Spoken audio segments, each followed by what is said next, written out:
GPSC દ્વારા એક post માટે નોટિફિકેશન અહીંયા આપેલી છે. તમે જોઈ શકો છો. પોસ્ટનું નામ છે assistant geologist class 2 industry and mine.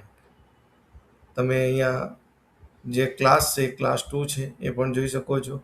Duty જે છે તમારી ડિસ્ક્રિપ્શન એ assistant geologist class 2 commissioner of geological science and mineral તરીકે રહેશે. અહીંયા આપણે પે સ્કેલ જોઈ શકીએ છીએ કે 53,100 rupees to 1,67,800 pay level 9 as per as 7th pay commission. એ પે સ્કેલ છે એ તમે જોઈ શકો છો. પ્રોબેશન પીરિયડ 2 વર્ષનો છે. એજ જોઈ શકો છો તો મિનિમમ એજ તમારી 21 વર્ષ જે લાસ્ટ ડેટ છે એપ્લાય માટે, એ જે ઓનલાઈન એપ્લાય માટેની જે લાસ્ટ ડેટ છે ત્યાંથી તમારે મિનિમમ 21 વર્ષની એજ હોવી જોઈએ અને મેક્ઝિમમ 40 વર્ષની એજ હોવી જોઈએ. અને ક્વોલિફિકેશન તમે જોઈ શકો છો કે post graduate degree in geology or applied geology with minimum 55 marks હોવા જોઈએ. અને એક્સપિરિયન્સ જે છે જો તમારી જોડે તો 3 વર્ષનો એક્સપિરિયન્સ હોવો જોઈએ on post not below the rank of minus and supervisor class 3 in the subordinate service of commissionerate of the geology and mining Gujarat state. બરાબર. And have about 3 year experience in the field of mining and mineral administrator. આની અંદર તમારે minimum જે છે એ 3 વર્ષનો experience હોવો જોઈએ. અહીંયા તમે જે પીડીએફ છે એમાં તમે જોઈ શકો છો જે ગુજરાત જાહેર સેવા આયોગ દ્વારા જે જાહેરાત આપવામાં આવી છે અને પીડીએફમાં તમે જોઈ શકો. ઉદ્યોગ અને ખાણ વિભાગની મદદનીશ ભૂસ્તરશાસ્ત્રી ગુજરાત ખાણ સેવા વર્ગ 2 ની કુલ 9 જગ્યાઓ માટે ઉમેદવારો પસંદ કરવા માટે તારીખ 5/6/2026 થી તારીખ 19/6/2026 કલાક સુધીમાં ઓનલાઈન અરજી કરવાની છે. અને જે ઓનલાઈન અરજી કરવાની છે એ વેબસાઇટનું નામ છે gpsc-ojas.gujarat.gov.in પર કરવાની છે.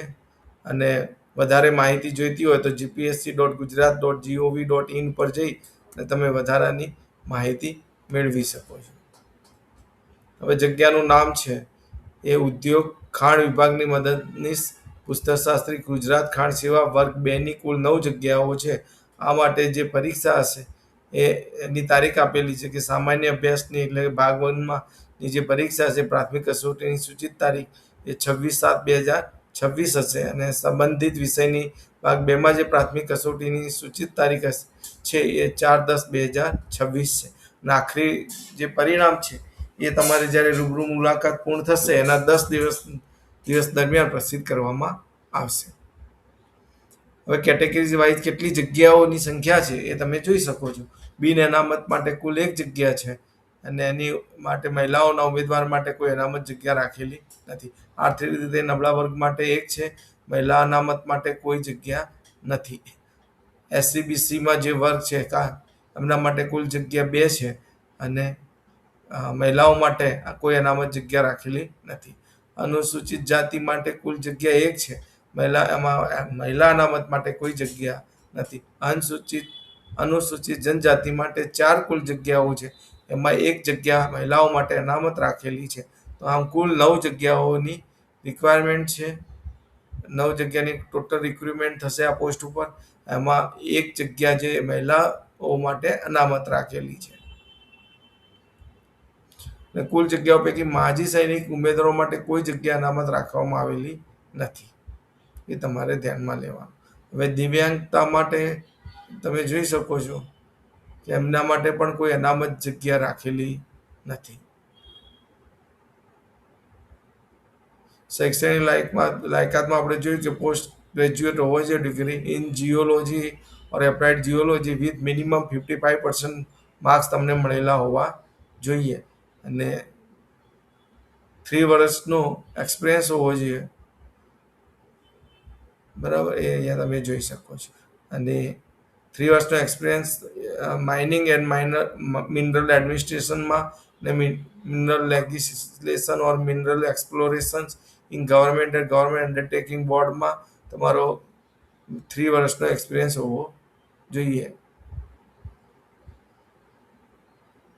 આટલો જ એક્સપિરિયન્સની વસ્તુ છે.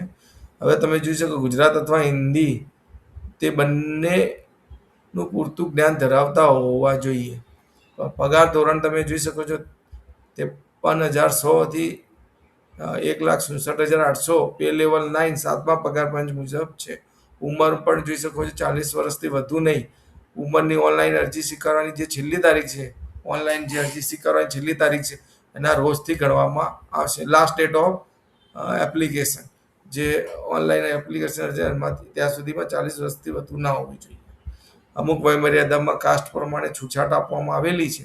એ તમે જોઈ શકો છો કે મૂળ ગુજરાતના હોવા જોઈએ. એસસી, બીસી, એસસી, એસટી જે પુરુષ ઉમેદવારો છે એમને 5 વર્ષ સુધીની વયમર્યાદામાં છૂટછાટ આપવામાં આવે છે. જ્યારે બિન અનામત વર્ગને મહિલા ઉમેદવારોને 5 વર્ષની છૂટછાટ આપવામાં આવે છે. મૂળ ગુજરાતના એસસી, એસટી, એસસી, બીસી જે છે એમાં મહિલા ઉમેદવારો છે એની અંદર માટે 10 વર્ષની વયમર્યાદામાં છૂટછાટ આપવામાં આવે છે. માજી સૈનિકો, ઈસીઓ, એસસીઓ સહિત ઉમેદવારોમાં સંરક્ષણ સેવામાં બજાવેલ સેવા ઉપરાંત બીજા 3 વર્ષની વયમર્યાદામાં છૂટછાટ આપવામાં આવે છે. દિવ્યાંગ ઉમેદવારો માટે 10 વર્ષની વયમર્યાદામાં છૂટછાટ આપવામાં આવે છે. અને જે ગુજરાત સરકારના કર્મચારીઓ છે એમના માટે તમે અહીંયા જોઈ શકો છો કેવી રીતે વયમર્યાદામાં છૂટછાટ આપવામાં આવે છે. હવે પ્રાથમિક કસોટીની પરીક્ષા પદ્ધતિ કેવી હશે? તો ભાગ 1માં સામાન્ય અભ્યાસનો 100 ગુણનું પત્ર હશે, 1 કલાકનો સમય હશે, તથા ભાગ 2માં સંબંધિત વિષયનું 200 ગુણનું પ્રશ્નપત્ર હશે અને 2 કલાકનો સમય હશે. પ્રાથમિક કસોટીમાં ઉમેદવાર જે હશે એમાં 15% ઓછા ગુણ મેળવશે તો એમને રૂબરૂ મુલાકાત માટે પાત્ર ગણવામાં આવશે નહીં. રૂબરૂ મુલાકાત કેવી રીતે કરવામાં આવશે એના અહીંયા જે ક્રાઇટેરિયા છે તમે જોઈ શકો છો. કુલ જગ્યા 1 હોય તો રૂબરૂ મુલાકાત માટે બોલાવવા પાત્ર ઉમેદવાર જે છે 10 છે. કુલ જગ્યા 2 છે તો રૂબરૂ મુલાકાત માટે બોલાવવા પાત્ર ઉમેદવારની સંખ્યા 16 છે.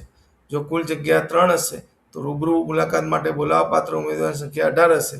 4 અને તેથી વધુ હોય તો જગ્યાની સંખ્યાના 3 ગણા અથવા 20 પૈકી જે વધારે હોય તે સંખ્યા પ્રમાણે બોલાવવામાં આવશે. ફી તો તમે અરજીની જે ફી હશે જે તમે ઓનલાઈન અરજી કરશો એમાં સામાન્ય કેટેગરીના બિન અનામત જે ઉમેદવાર હશે એમને ભરવાની fee ₹100 plus postal service charge અથવા ઓનલાઈન ફી ભરવાના કિસ્સામાં ₹100 પ્લસ સર્વિસ ચાર્જ.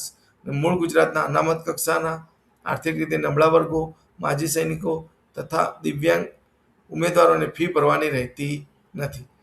ગુજરાત રાજ્ય સિવાયના અનામત વર્ગના ઉમેદવારોને નિયમિત ફી ભરવાની રહેશે. તો તમે અહીંયા જોઈ શકો છો ફી ભરવાની સૂચના અહીંયા તમે જોઈ શકો છો.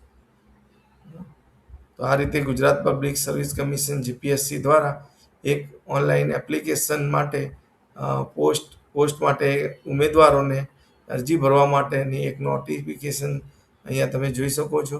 પોસ્ટનું નામ છે assistant geologist Gujarat mining service class 2 under industry and mining department છે. જેમની લાસ્ટ ડેટ છે એપ્લિકેશન ડેટ જે ફિલઅપ કરવાની 19/6/2026 છે. તો દરેક ઉમેદવારોને વિનંતી કે આના માટે જઈ અને ઓનલાઈન અરજી કરે. અમારા વિડીયોને શેર કરો, સબસ્ક્રાઈબ કરો અને લાઈક કરો.